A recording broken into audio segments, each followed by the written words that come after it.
Edu on üksildane tee. Vähesed julgevad seda astuda. Edu saavutamine on midagi, millest paljud unistavad. Kuid vähesed on valmis selle nimel käima seda teed, mida see nõuab, sest see on sageli raske, üksildane ja täis väljakutseid. See on midagi enamat kui lihtsalt mugavustsoon.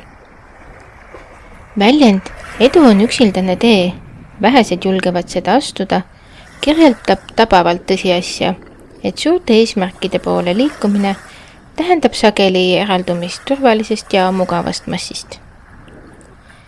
Kui enamik inimesi valib lihtsama tee, mis pakub kiiret rahuldust ja väldib riske, siis tõelise edu saavutamiseks peab olema valmis astuma rajale, kus kaaslasi on vähe ja toetus võib kaduda. Edutee algab tihti otsusest olla erinev.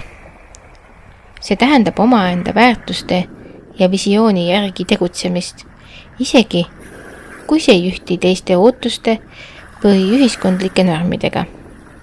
Inimene, kes astub sellele teele, võib kogeda arusaamatust, kriitikat ja üksindust, sest enamik ei mõista tema valikuid ega julgeks ise sama teha.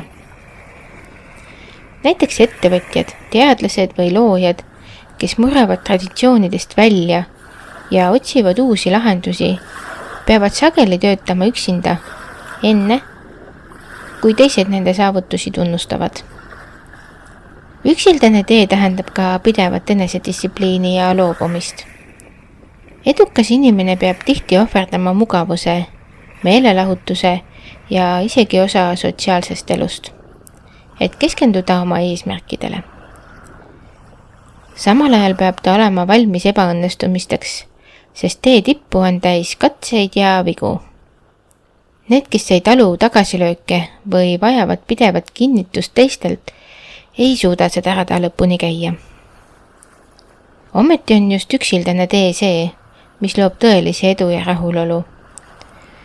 Kui inimene suudab raskustele vaatamata edasi liikuda, oma nägemuste, uskumuste ja soovide järgi ja mitte alla anda, siis saavutab ta midagi, mida vähesed kunagi kogevad. Sügav teadmine, et ta on loonud oma elu omal jõul ja julgusel. See teeb edust mitte ainult välise saavutuse, vaid ka sisemise võidu.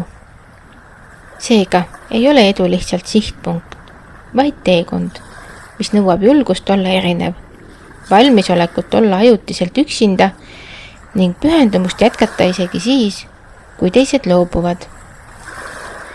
Vähesed julgevad seda rada astuda, kuid need, kes seda teevad, leiavad lõpuks mitte ainult edu, vaid ka iseenda tõelise tugevuse ja väärtuse. Aitäh kuulamast ja järgmiste kohtumisteni!